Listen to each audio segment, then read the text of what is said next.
성경 통독을 위한 주제 강의. 오늘은 신명기에서 함께 같이 살펴보도록 하겠습니다.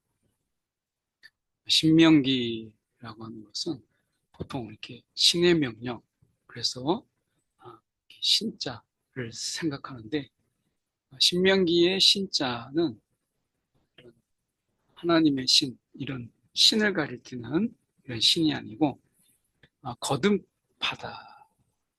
거듭하다라는 의미 속에서의 신이에요.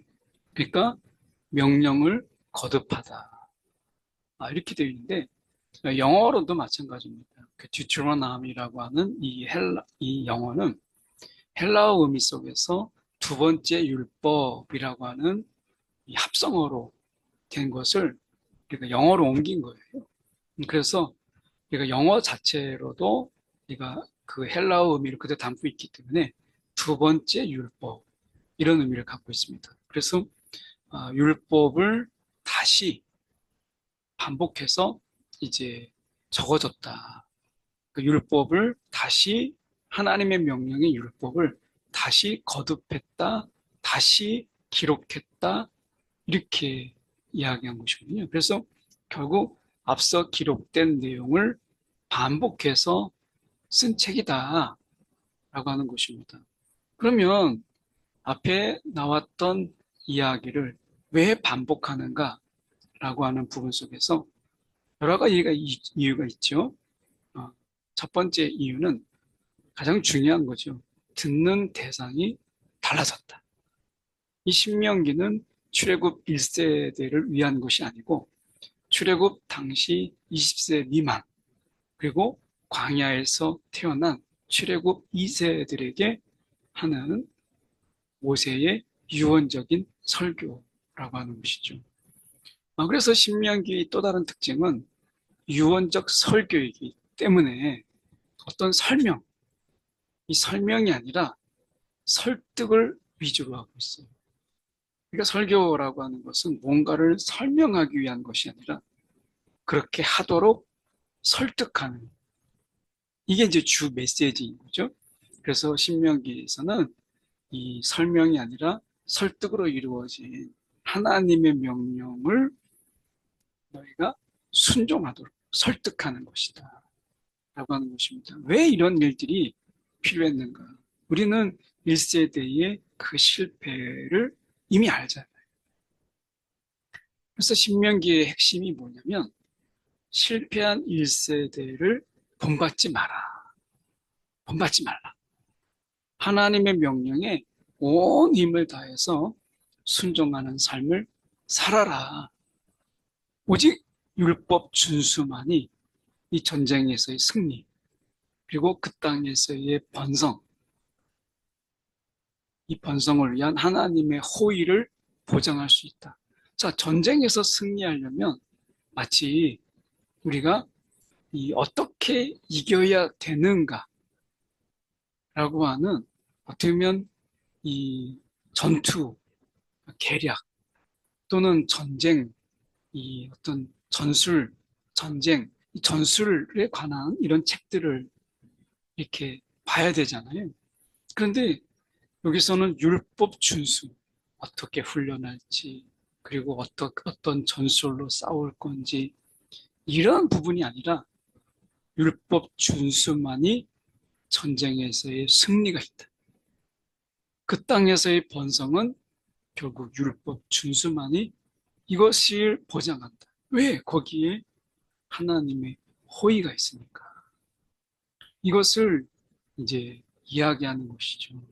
그래서 이러한 순종이라고 하는 것은 하나님을 사랑할 때 그 사랑의 관계에서 오기 때문에 6장 5절에 너는 마음을 다하고 뜻을 다하고 힘을 다하여 내 하나님 여호와를 사랑하라. 여기에서 우리가 잘 알고 있는 말씀이잖아요. 실제로 신약에서 제일 많이 인용되는 구약 성경이 신명기서입니다. 시편이 아니에요.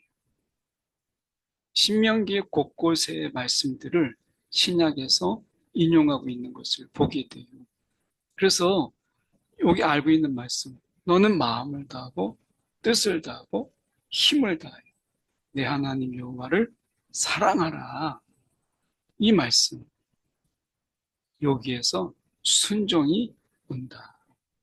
그 여호와를 이렇게 사랑하게 될 때 순종은 의무가 아니라 우리가 기쁨으로 행해야 될 이러한 기쁨의 순종이 여기에서 온다라고 모세는 말하고 있는 것입니다.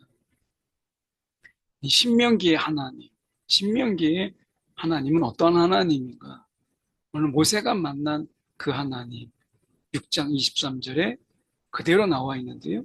우리 조상들에게 맹세하신 땅을 우리에게 주어 들어가게 하시려고 우리를 거기서 인도하여 내시고 이렇게 돼 있어요.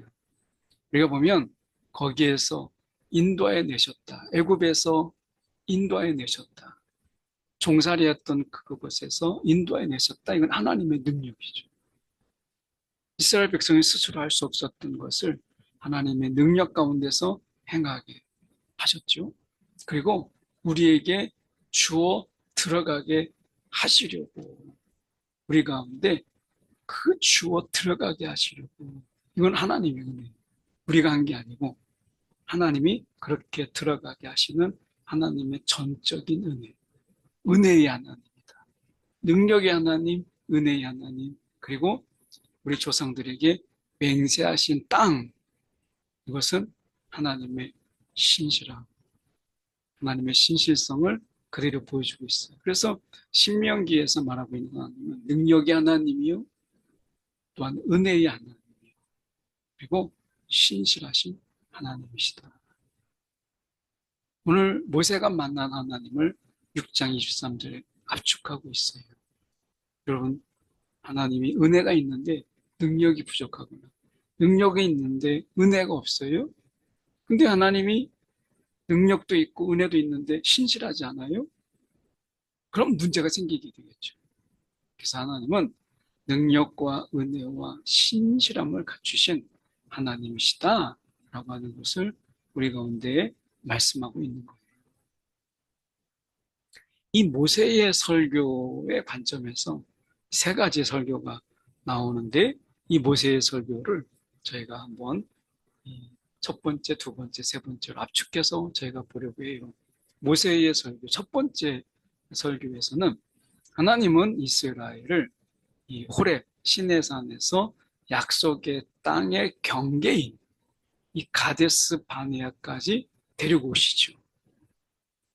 정탐꾼의 실패로 가나안 땅에 들어가지 못했음을 강하게 책망해요. 과거를 돌아보면서 왜 가나안 땅에 들어가지 못했는가.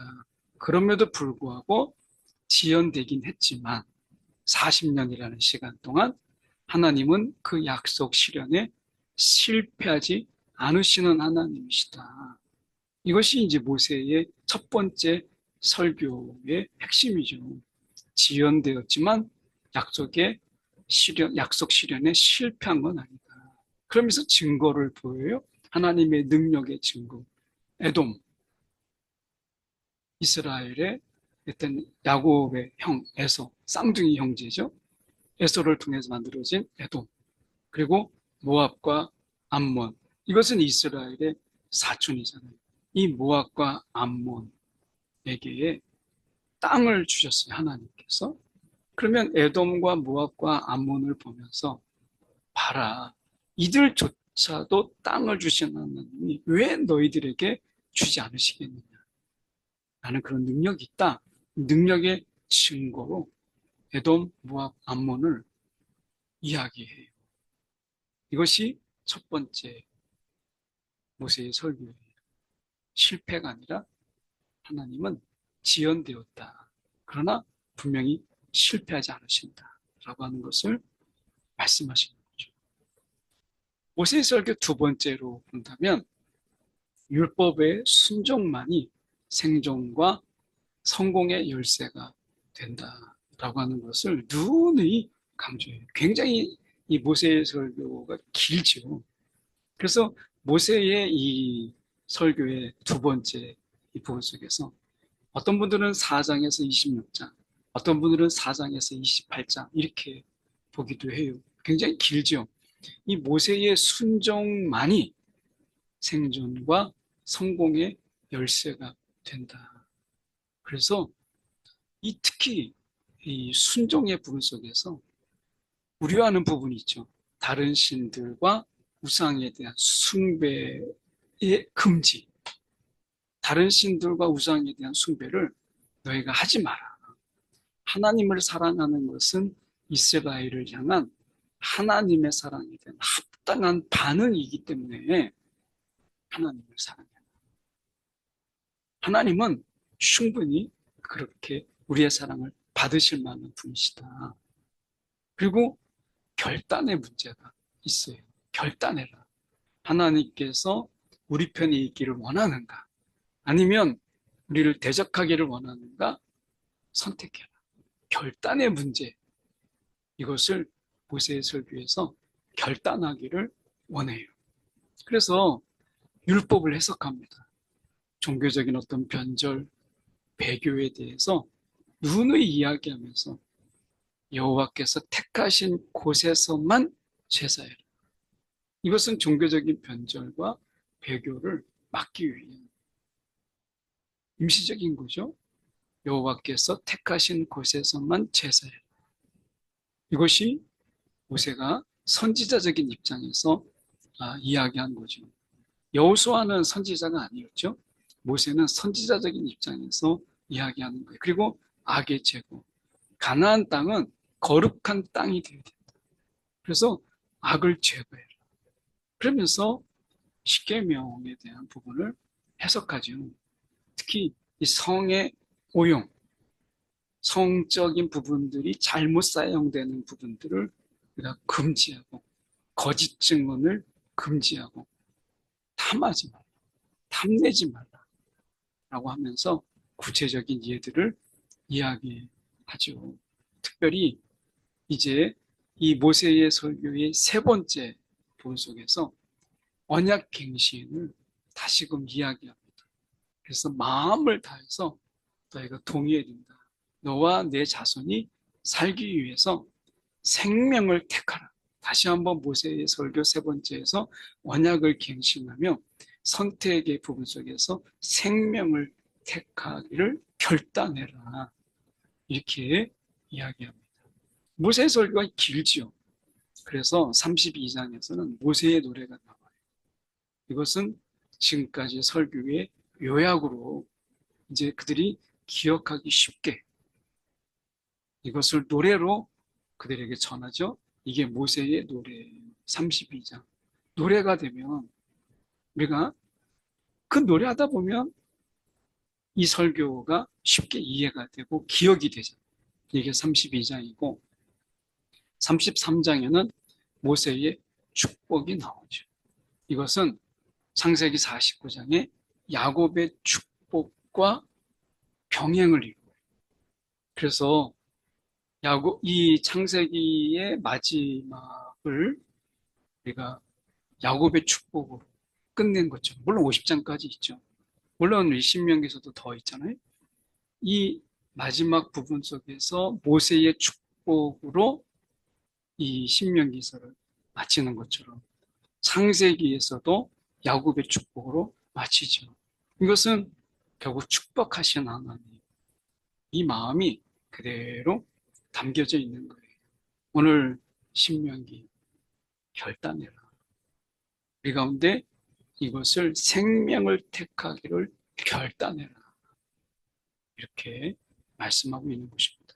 오늘 성령의 이끄심 속에서 우리가 결단할 수 있는 저와 여러분이 되기 원합니다. 기도하겠습니다. 사랑에 많으신 하나님 아버지, 오늘도 환경에 끌려가고 감정에 끌려가고 우리의 주어진 상황에 끌려다니는, 그리고 세상 사람들이 이런 얘기 저런 얘기에 현혹되어서 끌려다니는 인생이 아니라 결단하는, 생명을 택하기 위하여 하나님을 택하는 이러한 결단이 있고 그분만을 사랑하기로 결단하는 우리의 이 믿음의 결단이 오늘도 굳건해지게 하여 주옵소서. 살아계신 예수 그리스도를 받들어 기도드렸나이다. 아멘.